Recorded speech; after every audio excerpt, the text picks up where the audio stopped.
Hello everyone! Oh my gosh. Welcome to episode 23 of the What the Sheep podcast. Today, joining me are Kirli and Alana, and we will be talking about last night's episode 112 of Critical Role Campaign 2. But before we get into that, I would just like to take a moment to shine some light on our second brand new emote. It's the Lynn emote.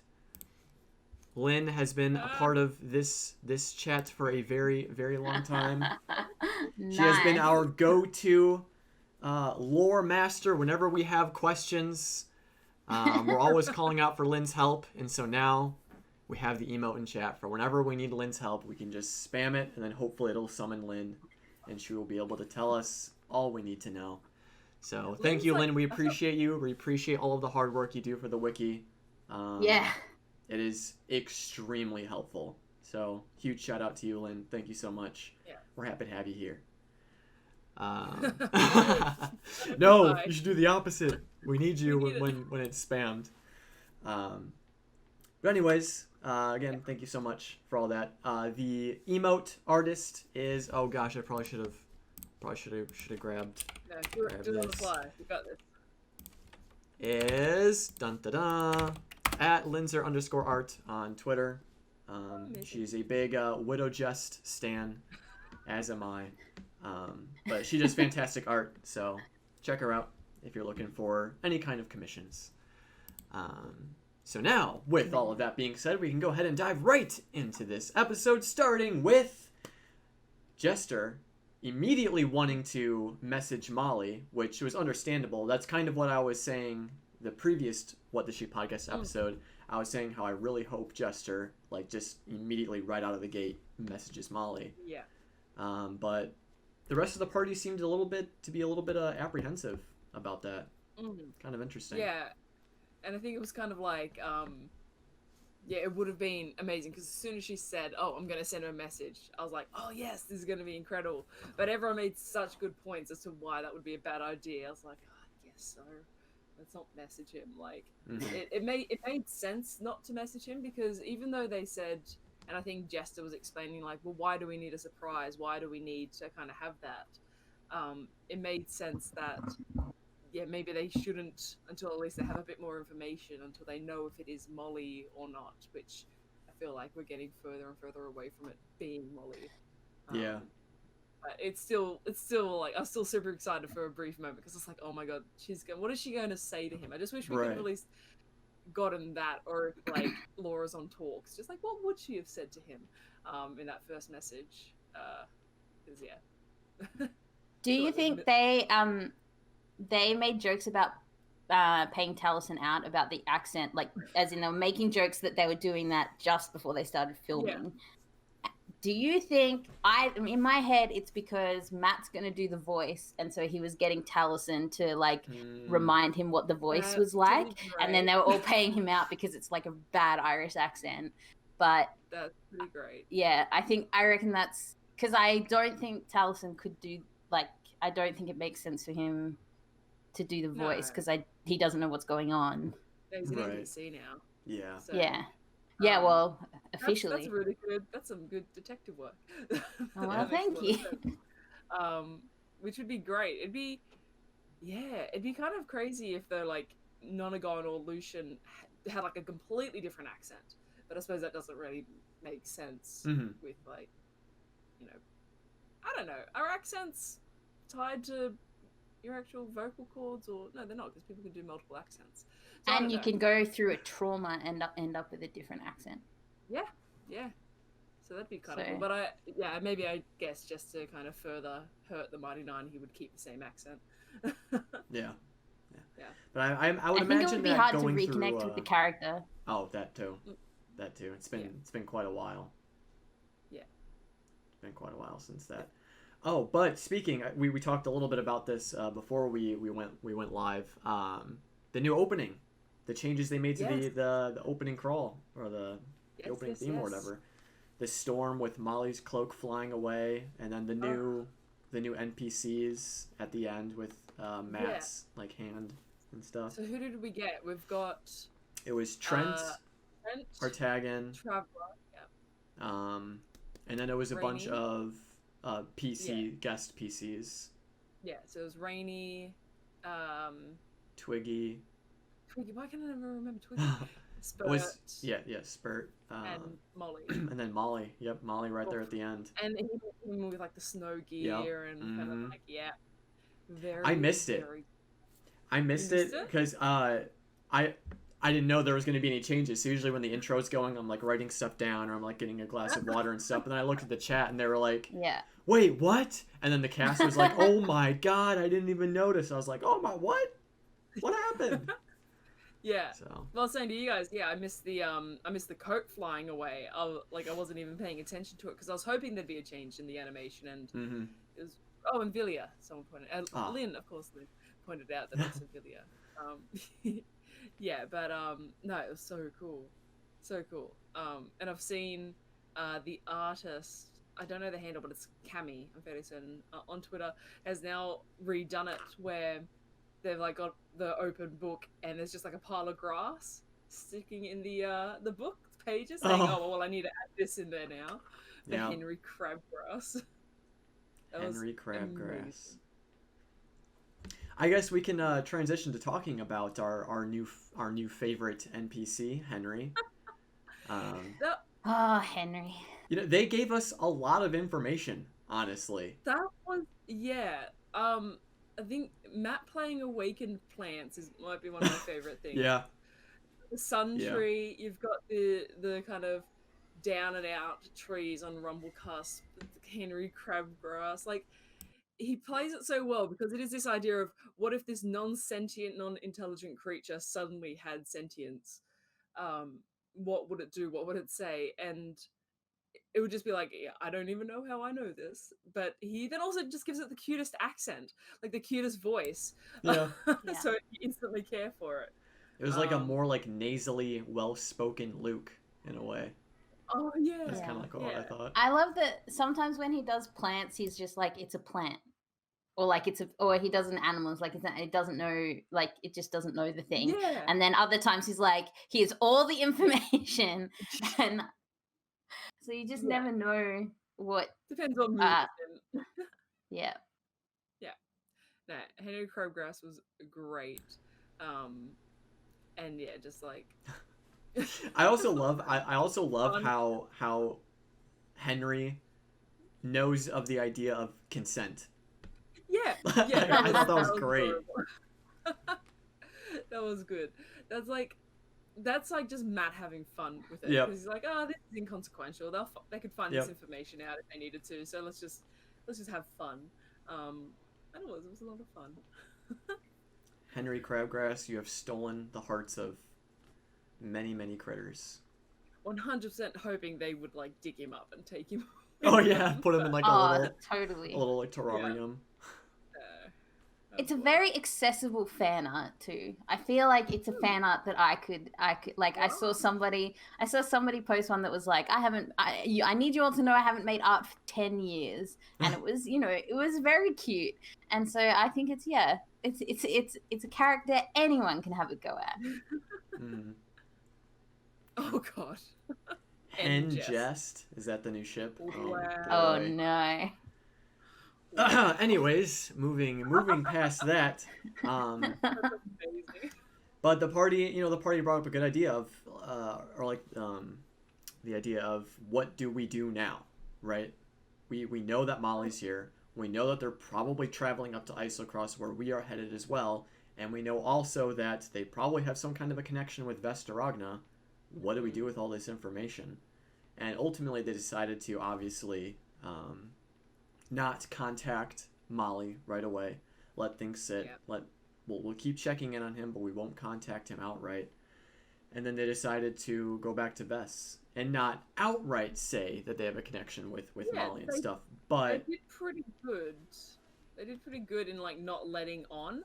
And then eventually they did kind of let on, but she didn't seem too concerned with it. Like, she wasn't. I'm surprised she didn't like kind of question them more. But she seems to be the type of person who is confident enough that she doesn't really care. Maybe like she has a focus.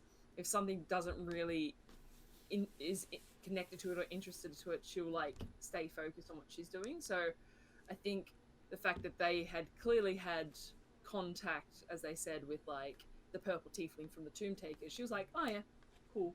Like, Yeah. I thought that was going to be a bigger deal, but Mhm. it kind of played out pretty easy. And man, I love the way Matt describes her house as well, like the way kind of she changes it, and there's always seems to be like some form of new terrain or like new area that she's just like showing off, because like the first time they went there it looked like it was Jorhas. This time it looks like jungles and things like that. Mhm. Yeah, we got the amazing Ford touching things Yeah. again. Yep. Yeah. Ford just loves to touch strange things. Cannot help it. Man. It's that low wisdom. Yeah. Yeah. Impulsive. Like, what does he have, Did like that- a 9? He has like a 9 wisdom or something? Yeah. Yeah. It's pretty. Did that pretty feel improvised? I went to watch it a second time because I couldn't work out whether that was like Matt just describing something, and then Travis showing interest, and then Matt as the DM just being like, okay, there'll be something here now, or if it was because Matt's very like he's like a very planned out DM, so maybe it was like something that was planned, but I don't know. It felt like a very funny improvised thing just because Travis touches things. Yeah, that could easily be both, because Yeah. Matt is really good at like coming up with stuff on the spot and like playing off what the players are doing because it's improv. But at the same time, I could very much see Matt saying, "And I'm going to have a moving painting that is like, you know, appealing to the eye enough that Ford would want to touch it." Like I could see him like Yeah. that ability while planning it. But it was like it was pretty like nothing bad happened from it. It was just a fun That we bit. know of. Yeah, true. They may have just made another enemy. Yeah. So The many imp from the enemies. painting. I saw a TikTok of somebody like listing out all of the possible like big bads, and man, they've made so many enemies. Yeah, I've got a whole list, and it needs to be updated. But Because speaking of one of the enemies, we're jumping ahead a little bit, but I feel like it's on topic. We finally got more information on the chair. Yeah. We did. I was getting prepared. I'm like, oh, what's he talking about? Oh wait, I see what he's doing. Yeah, Yes, yeah. we did. Man, that conversation with Yeza was really kind of sad. It was. The way he I know. reacted to Veth. They've forgotten, I think, and he didn't bring Yeah. it up, Mm-hmm. that she threatened Luke. Like, it wasn't just that she was forceful or like kind of threatening with Yeza. Like, she specifically threatened Luke, and I don't know if Matt was kind of holding that back because he wanted to see if they remembered it, but I feel like, or maybe it would have been if he had said it outright, it would have been like a no deal with Veth, because she was already like, well, I'll kill her. Like this is bad. But I feel like if he'd been like, yeah, and threatened our child, that would have been like, okay, well, deal's off, type of thing. But I wonder if they'll ever actually come up. Like, yeah, this woman. Because, like I said, yeah, she's kind of nonchalant. She doesn't really care unless it's focused. But clearly, she threatens children. So, like, yeah. What? And what would Veth do if she finds out that the Mighty Nine were the ones who stole all this stuff from that basement? Yeah. From the basement. Oh yes. Sorry. The apothecary. Yeah. Yeah. Again, jumping ahead a little bit, when they were with her in Zadash this episode, I was worried they were going to be like, all right, let's go get Yeza and go to Brexit or something, or like bring up Yeza or show Yeza. And I was like, I don't think they should do that. I don't know if she knows that they're related to him. I can't remember if that's been revealed yet. I feel like her arrogance or confidence makes her blind to a lot of things. Like, and the fact that she just doesn't really care. She's just so focused on her own goals that everything else is kind of just irrelevant. So I wouldn't be surprised if she hasn't made the connection or even knows. Yeah, she doesn't feel like a spy, or like it feels like Trent is potentially just always got an eye on them. Like I reckon he was in one way or another knows their movements, knows everybody they've come in contact with, like has potentially been finding ways to watch Caleb for ages. But I don't think she doesn't care about the ins and outs of their, like the machinations of their geopolitical stuff. I don't think she's like into that. And then even then, like, even if Trent knows that, like, Yeza is connected with the Mighty Nine, he might not share that information. Yeah. Like, because they're all dicks to each other anyway, so... True. It might not work. But talking about Veth and Zadash, I was so scared for Pumat Soul. Oh. Like, not scared, but so sad. Like, I'm worried. It's like they got him in trouble with his boss, sort of thing. Like, they called the manager on him. Yeah, poor Pumat Soul. The Mighty Nine were Karens this episode. So what is the hold that the Cerberus Assembly have on Pumat Soul? What is happening there? Oh, here we go. You know what? I'm going to use the Lin emote because because I've asked this question a million times. What's the word for the underling? Annex. Annex. Okay. He's an annex. I was using the Lin emote. Oh.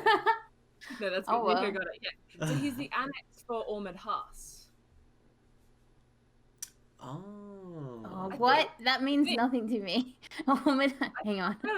Like, he's involved a lot with Ormond Haas. I kind of just assumed he was the annex. But I don't know, maybe that's wrong. But he's like connected to Ormond Haas. He's like a registered trader for the Cerberus Assembly. Oh, yeah. Ormond Haas the assembly gave him his simulacrums. Yeah. Yeah. Yeah, so he's kind of he's the Earth Genasi guy that really liked Sprinkle animals. Frumpkin, yeah. Yes. Yeah, I think he's the annex. I don't know. Maybe I have just assumed that. I've probably just assumed that. But either way, he's like, yeah, it's never really been explained. But like it seems like he's like under their thumb. Like it doesn't seem like just. Oh, I don't. He's not like on equal footing as the Cerberus Assembly. He's definitely like an employee, or like, you know, a subject of theirs. So, yeah, like, I think he has to do what he's told by them. He doesn't have much of a choice. Even if it's just like, you know, go faster on this job, then he has to. So yeah. But then it made it seem like she was helping him. Depending on what that looks like, her helping him, or if she was just like, you know, berating him the whole time. Mm-hmm. Yeah. Either way, he was tired and sad, and I was sad. I know. Yeah. We need to check. Like, we need to check in on Pumat Soul now. Yeah, that's probably like one of the strongest like visible senses of regret I think the Mighty Nine have had in terms of. They felt it immediately too. As soon as she said, "I'll speak to him," Talus, like Caduceus, was just like, "Oh no," and just the whole time they're just like, "Oh no, what did we do?" Do you think that look of regret is more intense than when Keg got Molly killed? Yes, 100%. Yeah, no. What a weird connection to draw. Yeah.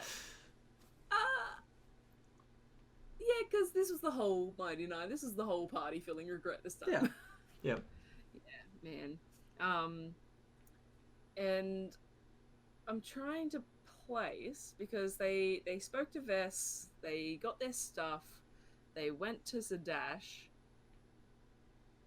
Where was it? Oh, it was in Zadash that we had the Yasha Jester tour. Yep, it was. Yes, it was. So lovely. That was, oh man, everything about that was great.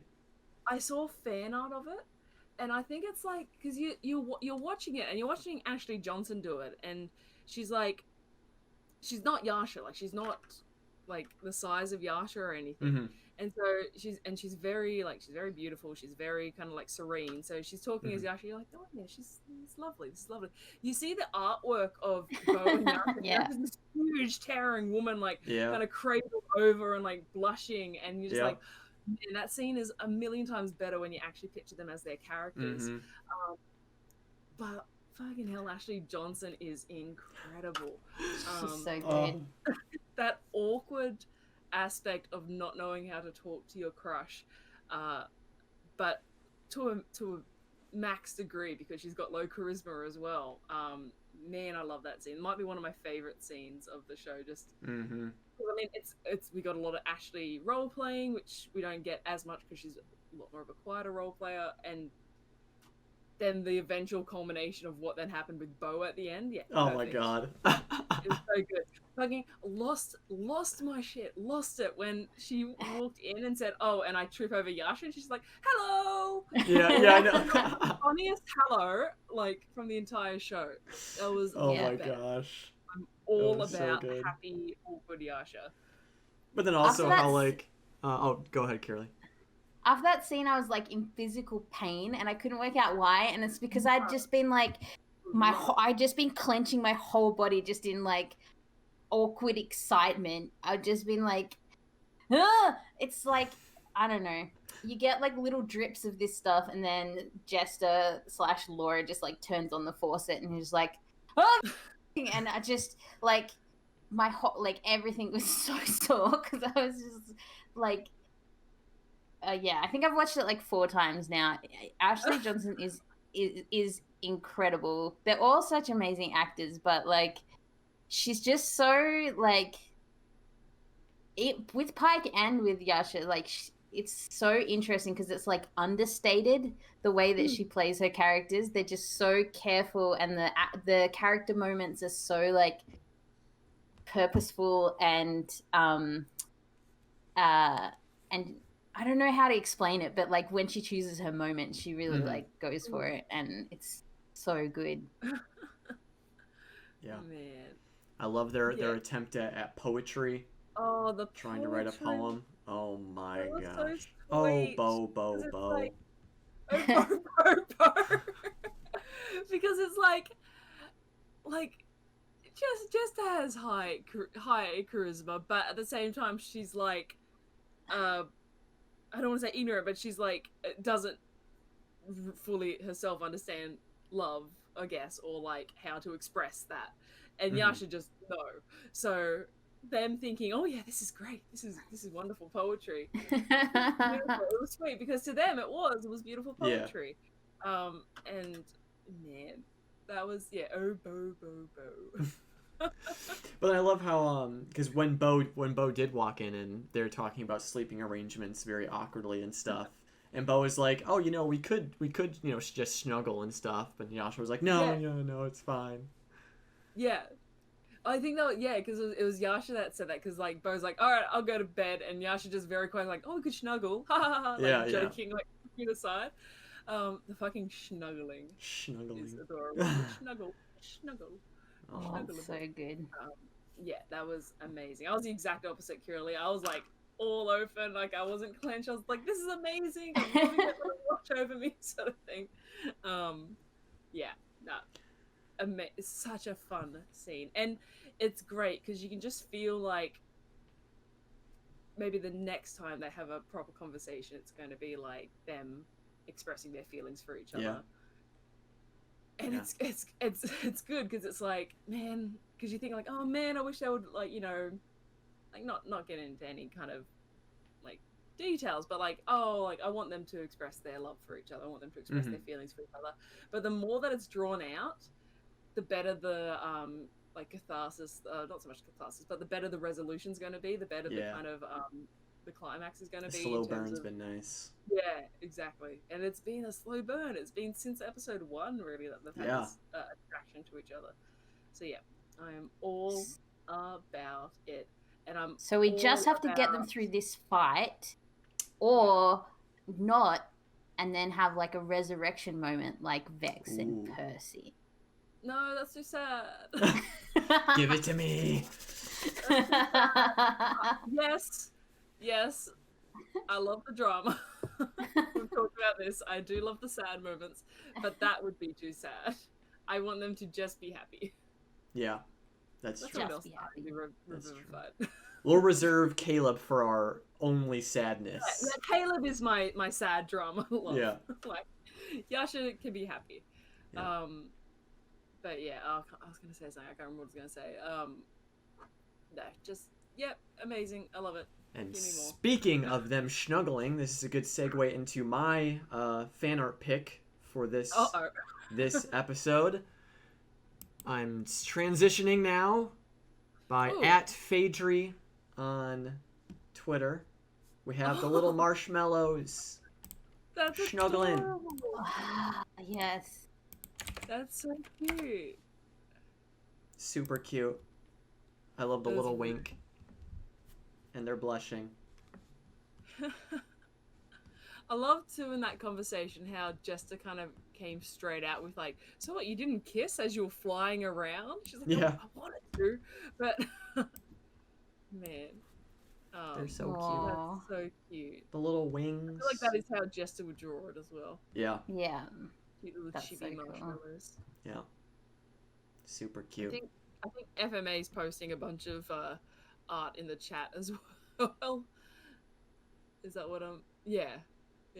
I'm like, Yashmallow and Marshmallow. Yep. Marshmallow, Yashmallow, Marshmallow. Oh, That's so so good. cute. 2 marshmallows chilling in the hot tub. Less than 5 minutes. Pop. That's great. Oh. It was crazy whiplash, but the whiplash between like having that moment and then the Yeza moment was like literally, True. you know, the Mm. next 30 seconds after that was Yep. like, Ah, feelings. Different Yeah. feelings. Yeah. Yeah. But then we can take a look at the art that Alana had selected. Oh. Another very, very wholesome, cute image Yes. by @Angmarim. Angmarim. I think so. Angmarum. Yes. And I think, if I'm not mistaken, the I need to look it up because I can't. Oh, the remember. caption. The caption for this one was "Wanna meet him," and I was Oh. just like, I didn't know we were sharing fan art. I have one. I can just put in the chat. yeah. So that I thought that was adorable and heartbreaking, and I'm still on Villia. Like I'm still Yeah. so obsessed with Villia and Keyleth. Can we just have more That's Villia, beautiful. please? Yeah, I thought that was just absolutely kind of Aw, around. wow. Getting to talk about it too this week on Talks was great. Yeah. Just lovely. Just lovely. Keyleth's happy ending. I know. She deserves it.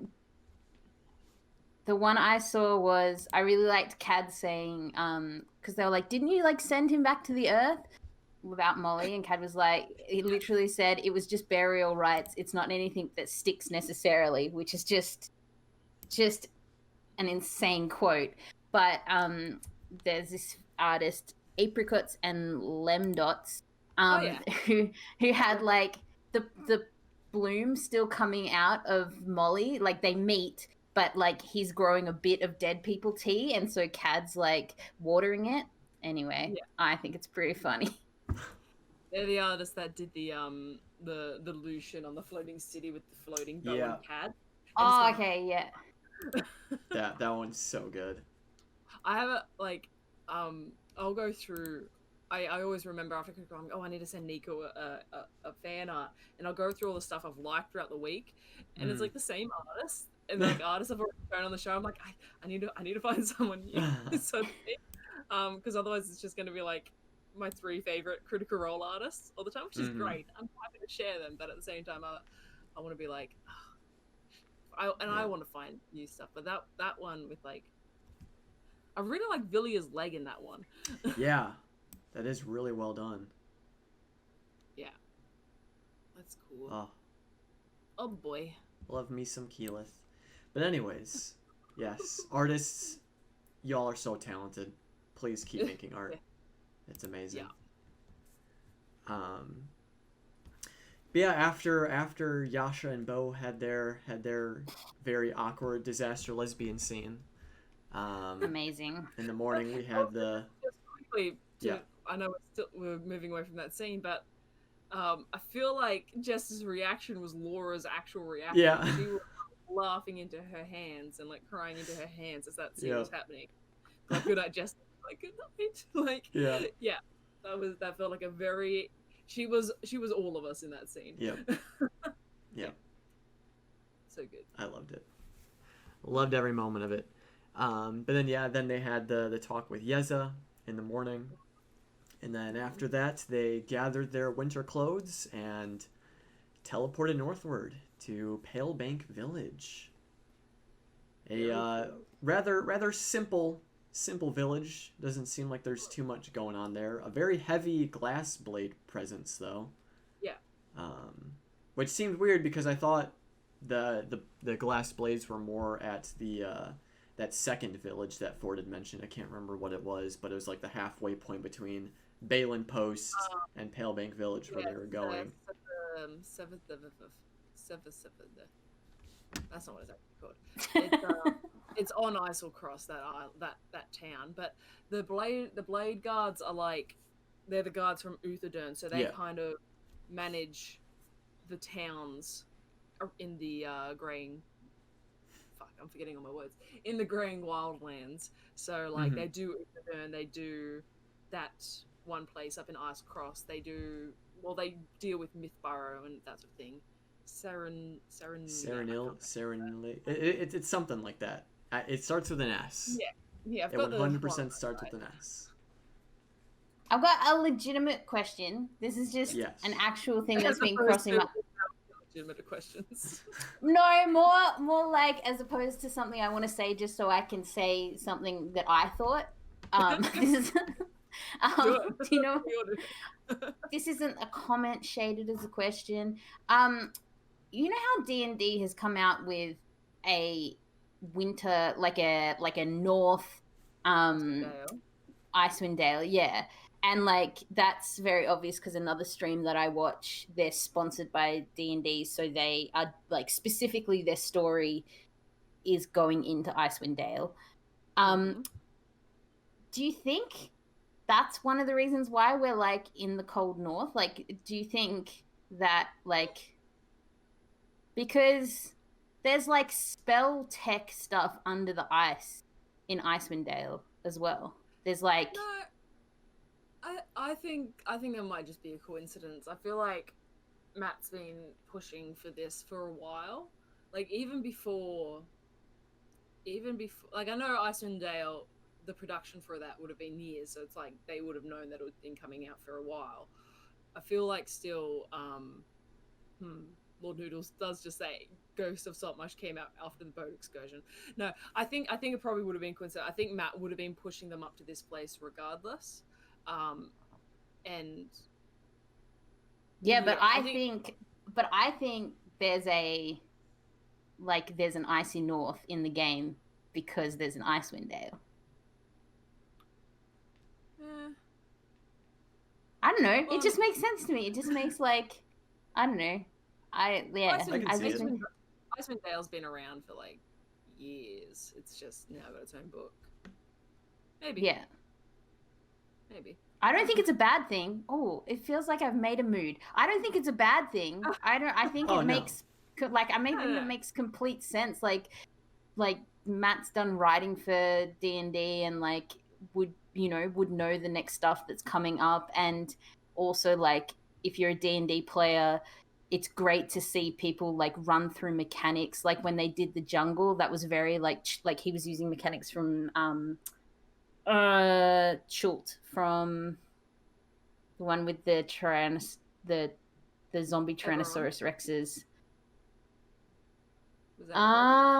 The Tomb of Annihilation. There's mechanics from a Tomb of Annihilation in there as well. Like it makes sense to me to do that. I don't think it's bad. I don't think it's like product placement. I think it's just like stretching, like showing how mechanics can be used. And that's how I learned to play D&D, was watching D&D get played. So I don't think it's a bad thing. I just think that it's a thing. Yeah, I don't think he would have like done it because Icewind Dale was coming out. I could see him using aspects of Icewind Dale to fill the landscape, like use some of the creatures or things like that. But yeah, I'm not sure because I mean he's had Islecross for ages prepared with the continent, so I'm not sure that's could just be good timing. Anyway, I don't it know. was just a question I had. Yeah. But But yeah, Palebank it's Village now. was sorry. They're in the icy north now. Yeah, they are. They are Yes. just right in the middle of it all. And yeah, with the Palebank Village, I thought they were gonna maybe stay for a little bit in the village, but I guess they really don't have any reason to, honestly, since they just Not need a much to do ship. with it. It would have been I know they couldn't because they teleported to Palebank Village. Would have been cool to go to Uthodurn again. Oh yeah. But at the same time, no, let's keep going. Let's move forward. Because Well, they could have picked I up those. What was it, the chocolate moss the black cupcakes, Yeah. or just the moss, whatever, the black moss, whatever it was in Uthodurn. Yeah. Yeah. A Sharnai's favorite. Oh my gosh. Oh my gosh. I keep forgetting about that. That's Yeah, we not can't. bad. We don't have space to worry about a Sharnai right now. We don't. No. Or 100%. Like we'll get to it, but like the combat at the end of the episode, I was thinking something else was coming. Me too. Me too. Yeah, but we'll get to that. We'll get to Yep, that. we'll get to that. We will. We will So get to this that. ship is cool as fuck. Yeah. Oh my gosh. The gnomish Icebreaker, mechanical propellers. gnomish ship. Yeah. Yeah, that is really cool. Oh, this is a huge throwback. Talking about thinking other things were going to happen, I was very kind of hopeful. Just maybe. I knew they were on a tight schedule. That when they were up near Molly's grave at the start of the episode, that's very close to Huppadook. I'd hope just maybe they might have traveled to Huppadook. That was just like one little thing I was thinking of, and it just reminded me about expectations and lowering them. Yeah, I want to go back to Huppadook. Anyway, the Yeah. ship, amazing. The people on the ship, amazing. I'm all about it. Yeah, we got Captain Kemliard, the elf with dwarvish heritage, and then we have the cool. stout dwarf woman Ruega, and then a bunch of random crewmates, unnamed. Unnamed crewmates. One of them Expendables. has fallen victim to some crustaceans, but Did they? Did Mhm. a crew member die? Whoops. yeah, right at the start he got yoinked. He got yoinked off the ship. Oh, that's right. Yes. Ooh. Rest in peace. Dear. Probably rest in Gosh. pieces. Yeah. But that's a good point.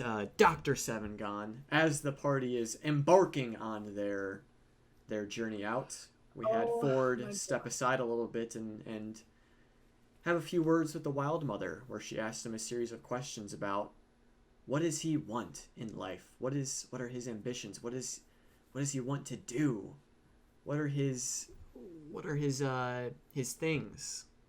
The word is escaping me. His goals. His tenets, his goals, his tenets, yeah. yeah. What does he hold Yeah. dear? So cool. Yeah. Again, Path of the Sea. expectations were different with that sea. Like I didn't even click, and I've been like for weeks saying, I know everyone has, but for weeks saying like, what is his oath? Give us an oath. Like, so I should have seen it coming. Where he's like, yeah, I'm on the boat of the ship, just looking at the ocean. And I was just like, Ukatoa. Like Ukatoa's gonna say something. He's gonna hear like a voice in his head, and then put that to the back of my mind, stupidly. But yeah, that is cool. The Oath of the Open Seas. Very, very nice. And Matt in his tweet said like none of the other ones were really gelling with Mhm. Travis and kind of what he wanted for the character, so he just made one, which Yeah. is great. Just make one. So I'm excited to see that kind of like continue to grow and be worked on. Because he's only a level 3 paladin at the moment, right? He hasn't taken a 4th level yet. Right. I don't think they've yeah. leveled up since he's hit level 3. So there's still plenty of time to kind of like fine tune it and things like that. But it looks pretty cool. It looks pretty good. Yeah, it looks Um, pretty solid all around. and it works really nicely with like a lot of the stuff he already had as a warlock. Yeah, very cool. I think that's wonderful. The tenants are lovely. So yeah, I think Tren, I don't know how to pronounce your name, has posted it in the chat. You can check it out. It's on D&D Beyond. Yeah. Very, very cool. Ready and available to use. Yeah. And it suits kind of like what he has said as his goal for the character in terms of like after the story. Like he wants to, you know, just stay on the open seas, and that's kind of perfect. It suits that aspect of the Wild Mother, because he's not the type to, like, as much as I would love him to, you know, live with Caduceus for the rest of his life, it's like it very much suits his wanting to travel, wanting to see the world, wanting to help people. Yeah, I'm so on board for it, and now I'm terrified because of the end of this episode. Yeah. Well, he went out on water again, thinking that everything was chill again. Even think about it. To be fair, neither did all I. the water is connected. And the first time they met Vesterogna was like after that attack. They went on a boat with Vesterogna, and this happens again. So maybe Vesterogna is the key oh, here. Shit. Yeah. Oh shit. What if she's the champion for someone else? Anyway. Oh wow. Yeah, so that's a little tinfoil heady. Because Matt tricked us. Matt tricked us really good. Because I was like, oh yeah, this is just a... Sorry, I'll put that down. I was like, oh yeah, this is just, you know, a combat table. Like, he's just... Yeah. He's just rolling, okay, this encounter's going to happen. Oh, what is it? Oh, it's going to be 3 chults. Or I think they're chults. It's going to be 3 chults. Great. And I was like, oh yeah, they're getting to the end of the episode. This is a small-scale fight. It'll take them like 20 minutes. Like, cool, great, let's... Yeah. And fucking... I mean, I'm the stupid one, but like I just did not see anything coming from that. Neither did I. And what's funny is that because it was like the end of the night and combat was happening, like I was already tired, so I was like, oh okay, combat, it's 3 chulls, they're way stronger than these guys, nothing's gonna happen. So I kind of like put it onto my second monitor and started doing other things. Yeah. And then I was like, I might just go to bed and just watch the rest of combat tomorrow. And I was about to get up from my chair when he introduced the next creature, the minion of Uk'otoa. I was like, wait, what is happening here? And then he describes how he focuses on the amber necklace around Caleb and shatters it. And I was like, oh no. God. Because I still wasn't even on board at that point. I was like, oh, it's one of these things. Like, you know, they hang out with chults. That makes sense. Like, it's still on the table. We're still on the table here, guys. And then it's like, focuses on the amber necklace. And I was like, fuck. Yeah. That is not good. Fucking Liam's reaction is amazing in that scene. If you go back and watch it, he's just like so ecstatic. He's just like, oh my god, like this is amazing. He has a lot of stuff in those amulets. The orb and a bunch of fireworks. Everywhere. Man. Does he have it? He doesn't have anything secretive in those orbs, does he? Like anything. Anything. Caleb's. Lynn has a list. It's on the wiki. Are you serious? Oh, really? Their nice clothes are in it, I think. It's like it's like big swatch. Oh wait, no, loads of fireworks. That's cool. But Alana, I think you and I and many other people probably had the same idea of what we thought this day 5 was going to be. Well, as soon as he started describing this like heavy Arctic storm, I was like, Geladon? Yes. Geladon's coming? Okay. That's what I thought. I thought that too. I thought it's bringing the storm. Yeah. I was so keen, and then he's like, "You see crab claws." I'm like, "Oh." I was like, "Oh, really? Okay." Yeah. I was ready for a dragon fight. Geladon is day 6. Yeah. That's amazing. That's a 2. That's a 2 on the D10 chart. Yeah. That's hilarious. No, I was so ready for Geladon, and I was like, he said like you hear a creaking sound. I'm like wings creaking, and then the more he started like sounded out, I'm like, that doesn't sound like wings creaking. Yeah. You know what would have been funny is because he was rolling a 1d10, if each number was a different enemy they have made that they could potentially encounter. Oh my god. Yeah, you rolled a 5. If Sharnai turns Yep, up. there's a Sharnai. Shit. That's the thing about like where we are in this game versus campaign 1. Like campaign 1 will pretty much like this is wrap up time. And like now I love it. Like I love the story and how like complicated it is. But they're just like off on a new this is just like a new quest. Like there isn't necessarily like a solid plan they have. In fact, they're walking away from the solid plan, which is in my head like Trent Ickathon, and it's like I think the current plan is find out about the city, the floating city, and the city in the astral sea. And I think because they think it's connected to Veth, that's why they're going with it. Because I agree with a few people in chat saying like we're getting towards the end game, like this is getting towards the end of the campaign, but there's still so much more to do.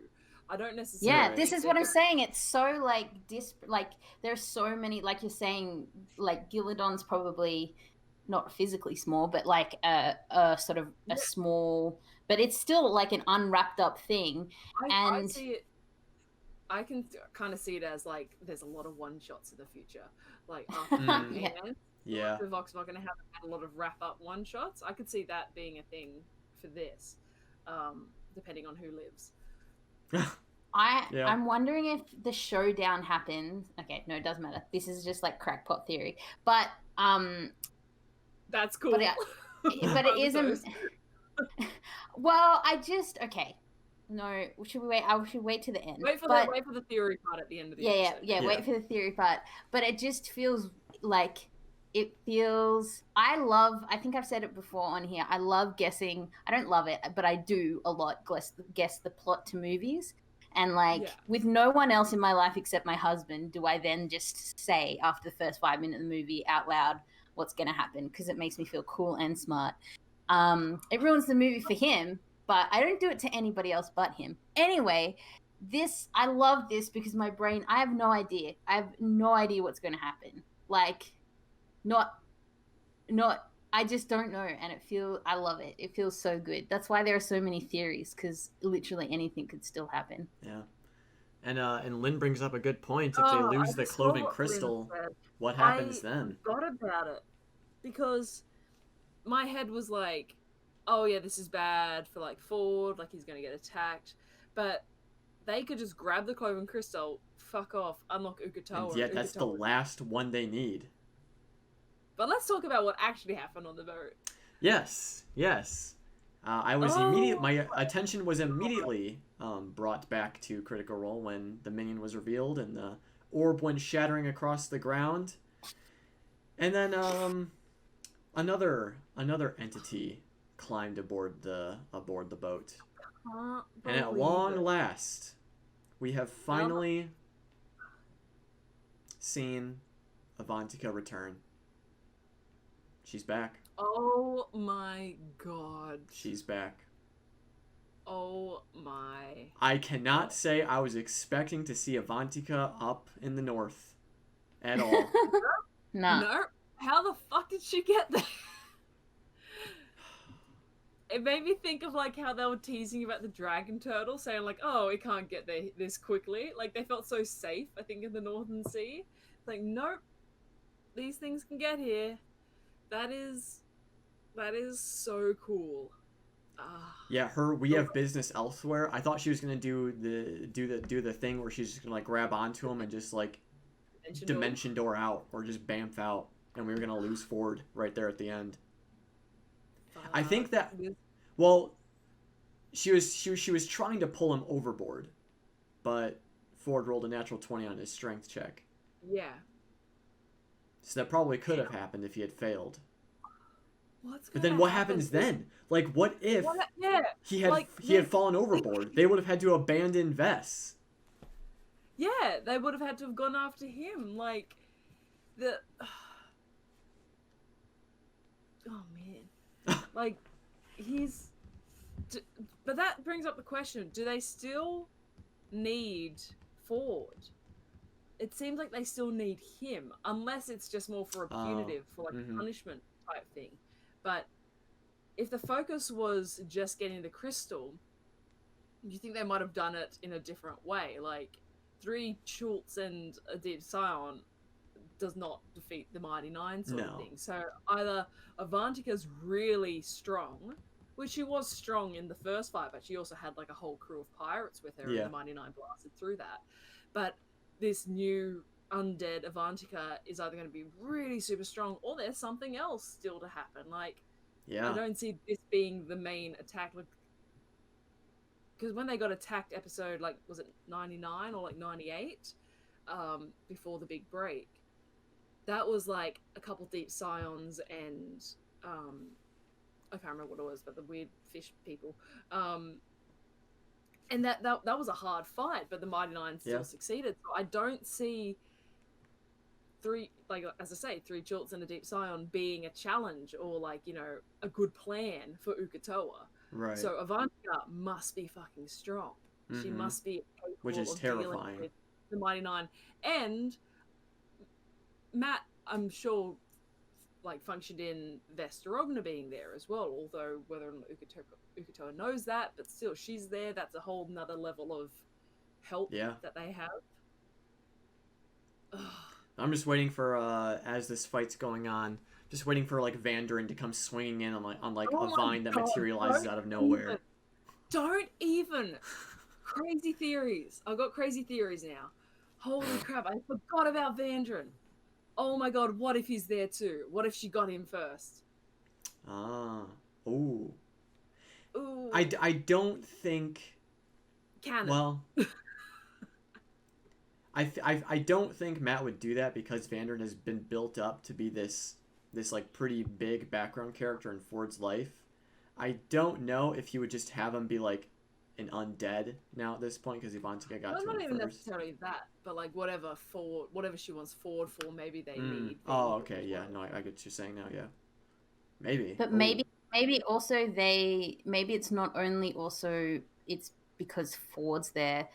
Maybe they're in the north for the same reason that everybody's going north. Like, maybe there's something about the, you know, because there's the 3 there's the 3 like demigods.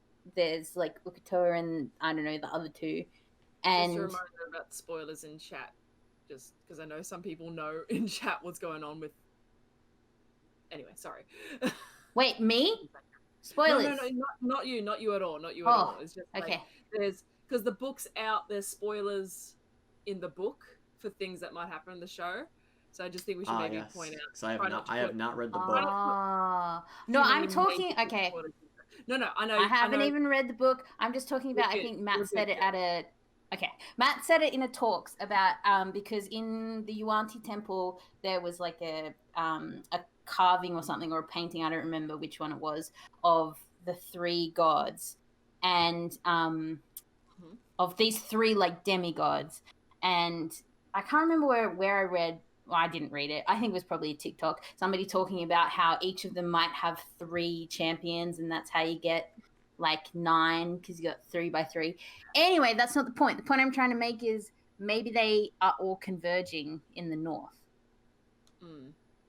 Like, maybe it's not just because of Ford. It's because there's like a power that's been like unearthed, or like there's something like maybe the end game is in the north and everybody's heading there. Eyes of 9 orb eyes for the 3 demigods. Yeah. Have you seen my conspiracy board? Yeah, no, 100%. Absolutely. I'm not sure if that would be why Avantika's attacking right now. I think that just might be like Ford went on the ocean again. Yeah. I think it might just be like he done a dumb and forgot that Uk'otoa is the ocean. Like, although Uk'otoa is specifically like the Lucidian Ocean, so it's weird to me.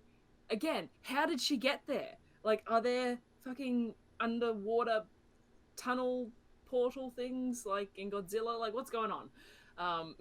I want to know how she got there. because like it's a ways from the Lucidian Ocean up to where they are now. You've got to go through the shearing channel, I think, is that what it's called, the super rough bit of water between Tal'Dorei and Wildmount. That's what it looks like, by the way. That's the shearing Oh channel. yeah. The pantomime. Yeah. Yeah, like I want to know. Give me the next episode. I know. What if they just push her off the boat and keep going and we don't get answers? Yeah, right. They just leave her in the dust. Oh, what if Ford grabs the orb and it reabsorbs it? Oh. Uh-oh. Uh-oh. Oh. That would... Oh, gosh. No. No. Because then he'd get Uk'otoa back in his head. He would. Yeah. Oh. Didn't... Just the other day, Ford asked the Wild Mother for safe travels. Yeah. Does that mean like nothing? You only do so much. when you're rolling a 1 on your D10, she can only do so much. She was like, sorry, it's out of my hands now. Oh my goodness. Oh. Yeah. That's a good point. Genie's Pool says whoever holds the orb is going to get focus fired. Like, I feel like Avantika's going to focus on Ford, and that deep silence just going to be like... Yeah. Oh god, what if he just attacks Caleb? Like... Caleb's gonna die. Definitely. Or maybe the Deep Scion is like a homebrewed version as well, if it's just the one. I think the one they had last time was a bit stronger than regular. So yeah, I wouldn't be surprised. Yeah. I mean, I wouldn't be surprised. Avantika is almost certainly a Deep Scion herself, because they can take on the form of like humanoids. Mm-hmm. But definitely homebrewed, I think, to have maybe something different going on with her. But the description he gave her, like the twisted neck, Oof. and like, oh man, I started. If you haven't seen it, go check out the GIF, guys, that we posted on our Twitter, because that was my legitimate reaction to it. And the first kind of like is when he says wide brimmed hat. I was just like, oh my god, oh my god. But I saw a lot of people on Twitter and stuff commenting about how Avantika's gonna look over at Beau and see that Beau is wearing one of her her coats. That's awesome. Oh, I just remembered that I did the same thing Nico did. I got up and left, like, I was like, oh, cool, they're having a fight. And then I left it in another room and I was like doing stuff around the house. But the thing that brought me back, I didn't even hear Avantika, and this is just embarrassing and very revealing of myself. The thing that brought me back was I heard Liam say, you should flirt with her or something like that. And I'm like, what have I missed? What have I missed? There's been more, like more love. Oh, this is so exciting. And then I watched it and I was like, not only not expecting it, I was like on a completely different like part of my brain and I was like, this is not what I thought was happening. Yeah. So that's embarrassing and true. I really did not see it coming. Neither did I. I was so focused on it being up north, like random table shit, end of the night, and of course he stopped the combat because you can do that. And I was like, I cannot believe how much it blindsided. I know, because I mean we've thus far associated Avantika and Uk'otoa and all those minions with the tropical landscape of the Menagerie Coast and the Lucidian Ocean and all that stuff. So we had no reason to even think that Uk'otoa could reach all the way up here. And I was like not even thinking about the journey to Islecross. I was thinking of the journey on Islecross. Every time we were talking about like what's going to happen in the future episodes, I'm like, oh yeah, they'll get to Islecross and then all this crazy stuff will happen. I forgot that they would have to sail there. So I wasn't even thinking of a long time too. Yeah, they kept like getting pushed back a day. That was funny. But man, I wasn't even thinking about them being on the water, let alone that being a dangerous thing for them. Mm-hmm. So good. Boy, oh boy. Boy, I guess oh we can get into our tinfoil hat theories. If we I have so have many. any. I think I already blurted mine out about Vandren. Yeah. Before we It's get started possible. with that, I do have to say that I spent like an hour and a half last night trying to get some knowledge out of what Molly's name means. And I feel so stupid, Lynn, because I didn't look at the wiki. I didn't read the wiki. I just started researching because like there's a town in Australia called Mollymook. That's not it. Spelt different. Not a problem. It's an albatross. And I kept reading and trying to work it out and getting deeper and deeper and trying to work it out. And there's somebody on Twitter kind of backwards and forwardsing with me. And then all of my bits of information and more is on the wiki. And I am so embarrassed because Lynn like is across it, all over it. And I knew there would be something. I knew it would have like a importance to Taliesin because he's all about names, and like Caduceus is an incredible name. And yeah, so I just, here's my public humble apology. Next time I will start my research at the wiki because you were already across it. And I apologize. Yeah. Oh my gosh. I don't think I really have any tinfoil hat theories. None that I can immediately think of, at least. Or none that I think are accurate, which sounds stupid. It feels like I'm reining in my theories, but like, because I'm still like, oh yeah, Geladon's gonna turn up, and Right. But that feels a lot less likely. That feels like maybe when they go back to Palebank Village. Maybe. But I feel like now, if Galadon will make an appearance up north, it's gonna be many episodes down the line while they're up here, because it'd be kind of weird to have this like climactic event happen and then like 3 episodes later Galadon's also here now. It would just feel like it would feel very overwhelming almost.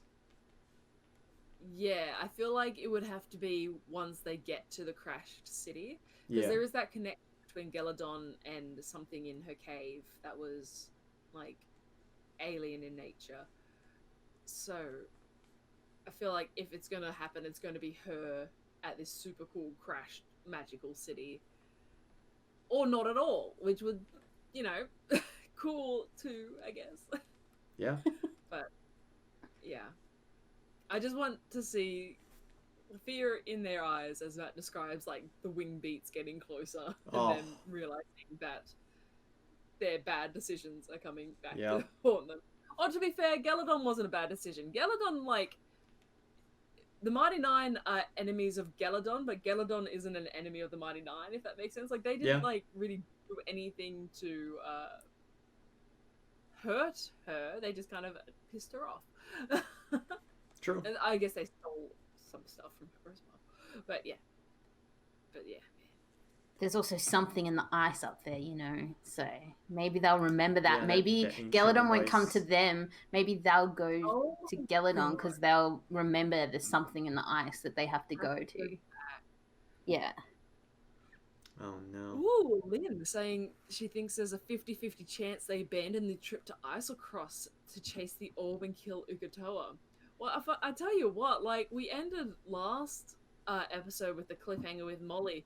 I completely forgot about Molly by the end of this episode. I know. Back with the Avantika Just like train, baby. each episode, there's a new thing that makes us more worried about the previous thing, and it's just what we're like too deep. long dead NPC is Matt going to bring back next? Oh gosh, has anyone else died this campaign? Someone big. Any other? Oh. What? Yeah, cool. Let's go to Isocross, and Lorenzo's there. Oh my god. Oh no. Yeah, just keep bringing back all the ghosts from the past. Oh bad. Yep. Wait, because Lorenzo's an Oni, right? And aren't Onis like demons? Yeah. They're not like fiends though, in the sense that they can come back. Oh, okay. Yeah. But Chiren, I'm gonna have to figure out how to pronounce your name, mate. Says that like maybe Lucian will end up being an unexpected ally. That is something I've thought about. That is like, because we've kind of got this idea, I think, of Lucian / Nonagon being really shady, which, you know, for all accounts and purposes, sure, can still be really shady. But what if they're not evil? Like, I feel like in my head, I've kind of been thinking for a long time, like, well, it's not Molly, so they're not good.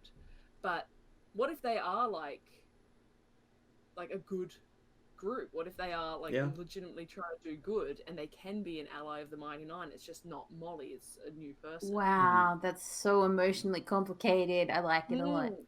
Because if you think about it, they were the Tomb Takers. They were like doing dodgy stuff with Vesterogna, but at the same time, they were also like, you know, skimming off the top with Vesterogna. They were going against Vesterogna a little bit. So it's kind of like the enemy of my enemy is my friend a bit. Yeah.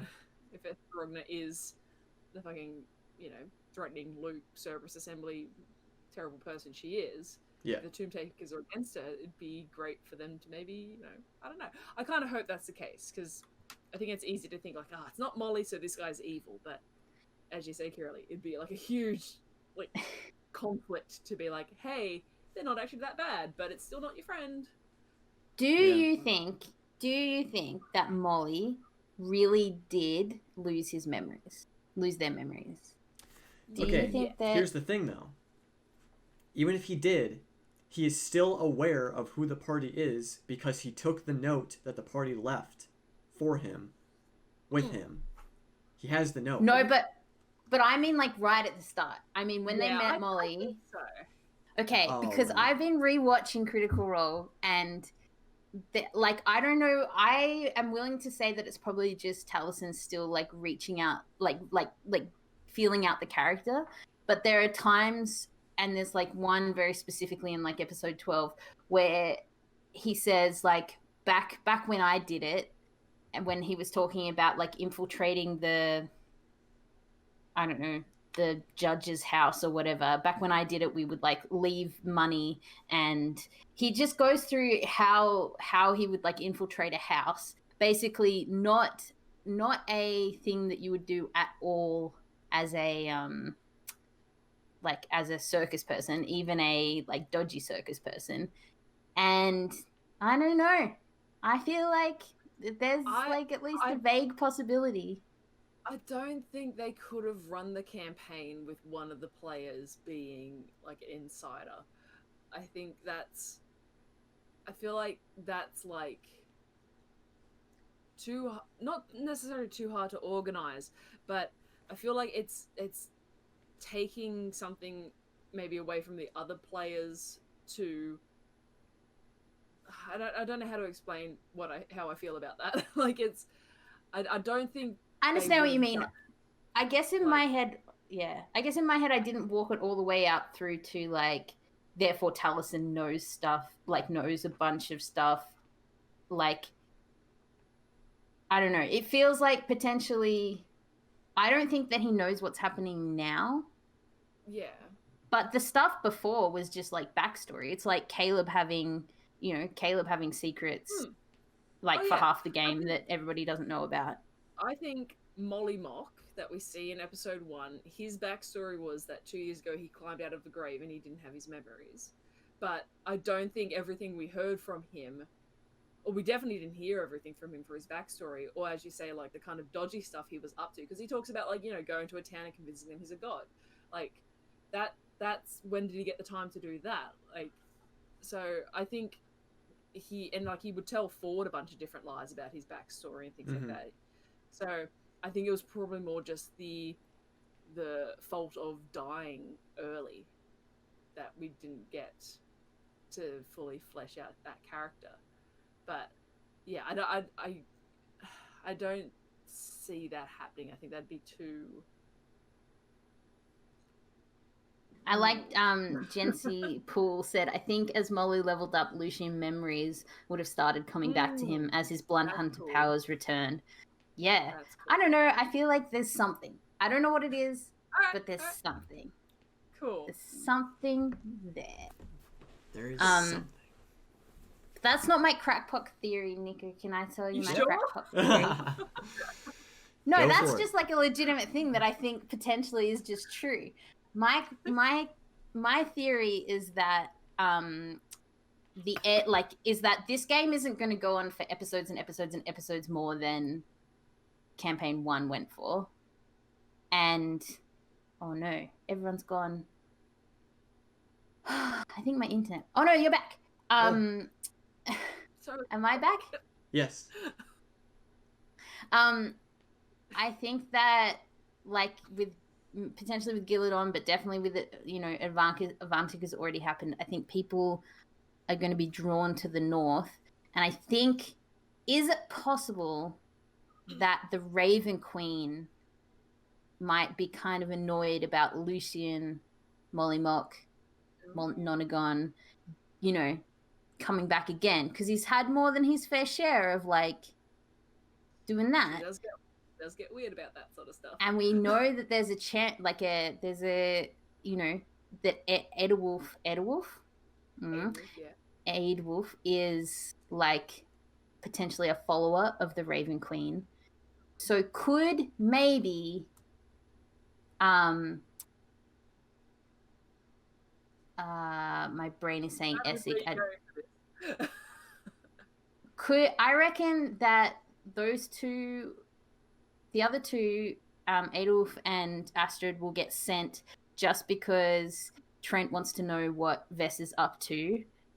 But then there's going to be some sort of like showdown between Aedwulf and Lucian, whether he's an ally now or not, both of them, because the Raven Queen will have like a hit out on him because of twisting fate too much. I don't know how Essex gets up there, but he's coming as well. Everybody's going north. Everyone's going north. Yeah. I like that theory of there being like some conflict between Lucian's undeath or rebirth and the Raven Queen. Maybe like if they do become allies with him and they go back to Rexentrum, there could be like some kind of thing. But I also like the idea of everyone being in the north. Yeah. Just everyone go there. I could realistically see Essex being sent up there.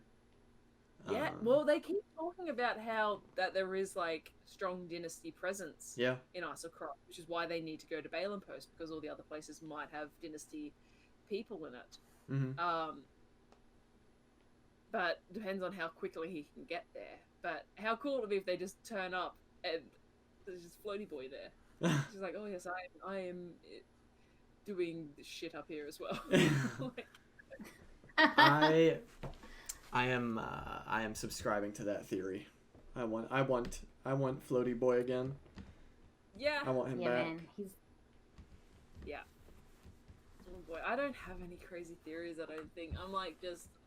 I feel like it's hard to come up with crazy theories right now because there are just so many crazy things that are happening. Yeah. Yeah. I was completely blindsided by so many things this episode that I can't compete. I can't. Like, anything I say, I feel will just be silly. Yeah, I don't know. So good, though. I don't know. On Talks Machina, Marisha talked about how she was just, like, offhandedly, she was like, oh, for another thing we're doing, I was recently going through my notes about Molly. What do you think that's about? It could be, like, a book or something. I'm hoping it's a one-shot. I'm hoping we get a Tomb Takers one-shot. Oh, that'd be interesting. Cool. I feel like that'd be after the campaign, though.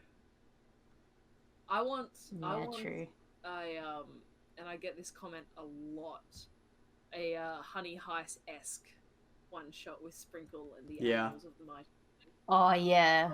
I could make a compilation video of just the comments I get asking for that type of one-shot. Like, yeah, that'd be cool. I'm excited for that aspect of the end of the campaign, to see like new one shots and things like that. But I still don't want it to end. There's still so much. I know. Well, I feel like we do this almost every episode, of recent times. But realistically, well, I guess it's kind of hard. But how many episodes do you think we have left?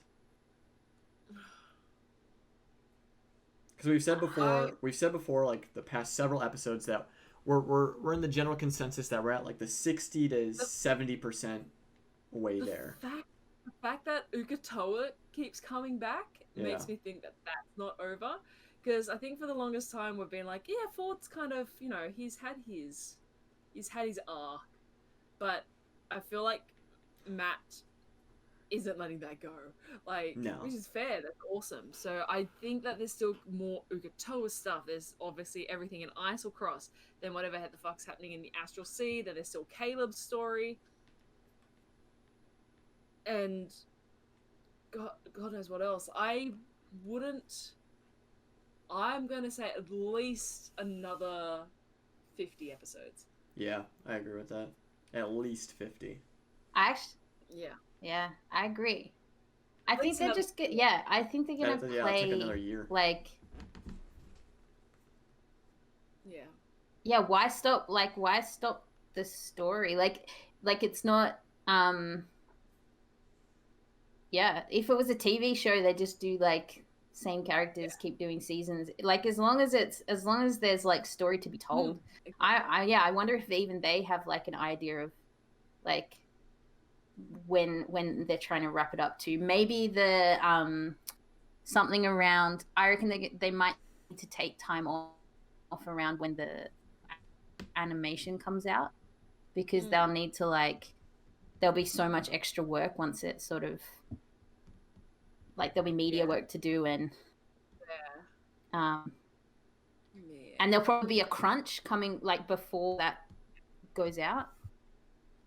Yeah, like I think because if you think like campaign 1 ended towards the end of the year, so they had then like the break to do all the one shots, and then they started campaign 2 at the start of a year. So I could see that being like next year, them finishing up. But then next year, as you say, like the animated series coming out, there's all that other kind of time constraints and time challenges. I feel like definitely once this campaign ends, I feel like there will be a much larger gap to the next campaign. Yeah, I think they'll still fill it with stuff. Yeah, oh yeah, still...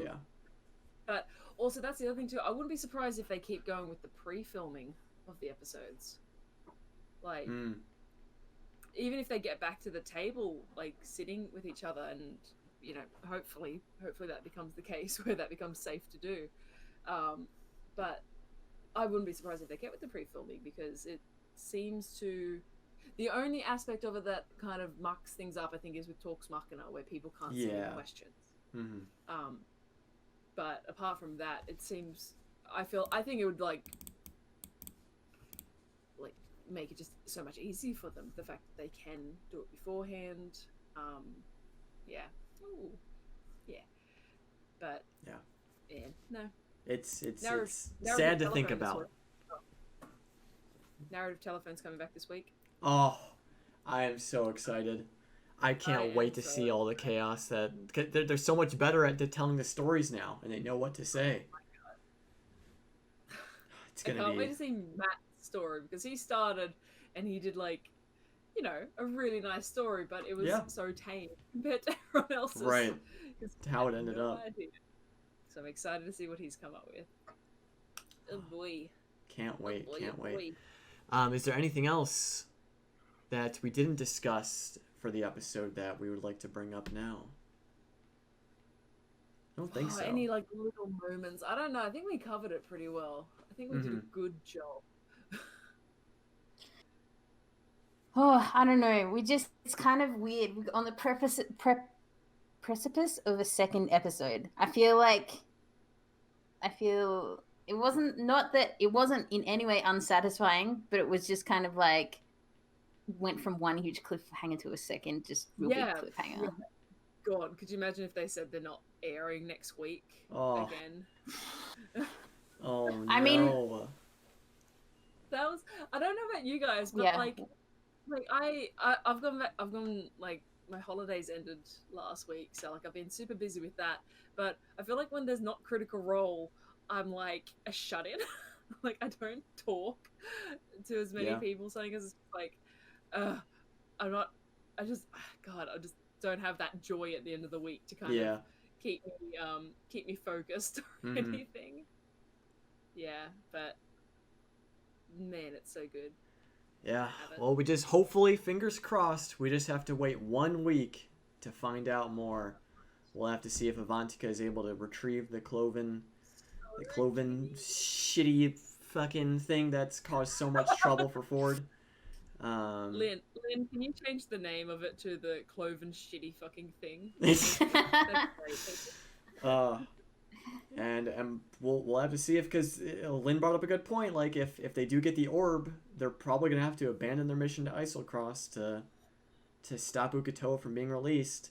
But if they don't, like if Veth forces them to stay, then they're gonna have to worry about Ukatoa being unleashed. What if they spend a few weeks then on Islecross and then on the journey back by boat, fucking Ukatoa's Ukatoa there. just shows up and actual Ukatoa, like full on sea serpent, destroy the world Ukatoa. oh boy. He big. Ukatoa big. Ukatoa scary. Yeah. Wow. Really scary. All that and more coming Oh my up, gosh. probably within the next handful of episodes, but we're just gonna have to wait to see. But I guess with all of that being said, we can go ahead and wrap up. Alana, do you want to tell the folks at home what's coming tomorrow? Oh yes. Oh yes. Oh yes. Hey guys, if you like us and you like D&D, which you're watching this, so hopefully you do, you should check out Hit Dice Heroes. It is our very own D&D show that we stream on twitch.tv/HitDiceHeroes. We're currently, how many episodes? We're up to episode 11 tomorrow. Our world is set, our story is set in the world of Wildmount because we are critters and we like the world of Critical Role, so come check it out. It's a lot of fun. Tomorrow is a pretty good spot to jump in as well. These guys have just gone to Port Damali, so speaking of the Menagerie Coast and Ukatoa and all that crap, they've just gotten to What? What? But yeah, it's a really fun time. We show it at the same time that we start Walk the Sheet, so it's like 4 p.m. Pacific date time. Oh, Pacific daytime? Where'd that come from? Pacific Standard Time, or is it even Pacific Daylight Time? Anyway, it's all on our Twitter. Go check out Hit Dice Heroes. It's a lot of fun. I'd love to have you there. Yeah, super excited. Port Damali's gonna be a whole nother beast. Oh boy, Hikari is worried. Really, I've got to do some more notes. Yeah. Yeah. But yeah, so thank you all so much for joining us. As always, it's such a pleasure being able to talk about the show with a bunch of critters. Thank you everyone in chat who stuck around to discuss. Thank you everyone at home who's watching this on YouTube or Spotify or anywhere else that the podcast is available. It's so much fun. We appreciate the heck out of all of you. Thank you so much for joining us. I hope you all have an absolutely wonderful rest of your evening, day, morning, wherever you may be. And we will see you all next week. Bye, everyone.